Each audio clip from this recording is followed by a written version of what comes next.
Many people simply cannot believe that in the 21st century something like this could be happening. It's something out of science fiction, it's something out of a horror story or a horror movie.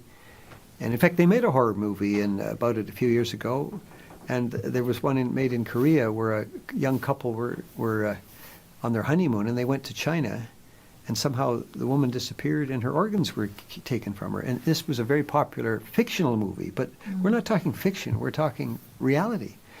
So people don't want to believe it. That's the first thing, and that's perfectly understandable. But at some point, even though you don't want to believe something, if the evidence is simply overwhelming, you've got to tell yourself that you've got to accept it and then to do something about it. That's the problem, is a lot of people probably accept that it's happening, but they just don't want to do anything about it. And they have to do something about it. We all have to do something about it. We have about 20 recommendations in our book, or both books, but probably the best one is that the countries outside of China should stop buying the organs from China. That's one way. Then we have to do about many other things, but we have to any place anybody from China goes, they have to be confronted with this, saying, you are killing your own citizens who do gentle exercises and who are non-violent, who are non-political, who believe in truth, compassion, forbearance, as the Falun Gong community does. You are killing these people for their organs? What outrageous behavior. Are you a civilized government? Are you worse than Hitler? Are you worse than Stalin? We can all do something. We can phone our member of parliament. We can write a letter to the editor. We can go to a cocktail party and tell a Chinese diplomat that this is terrible what they're doing. I was at an event in Korea last year, and somebody from the Chinese, he's not in the government, he's from a non-government organization in China. He got up and he made this wonderful speech about the environment.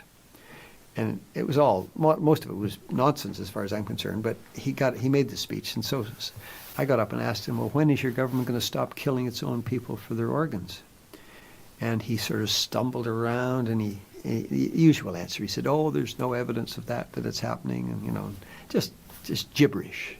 So we all have opportunities when we can confront either the officials of the government or citizens of China, and if they realize they're being ridiculed wherever they go and condemned wherever they go, I think the pressure would build from the top, and the people at the top would respond. I think they're doing it actually now. I think the fact that this latest plenary of the party last week and the week before has come out and saying they're not going to take organs from prisoners anymore is a step in the right direction. It's easy to promise this, and it's been promised before, but the fact that they feel they have to promise it shows that they're getting a lot of pressure within the country and from outside the country. And basically, naming and shaming is the thing that I'm convinced that the party state in China responds to.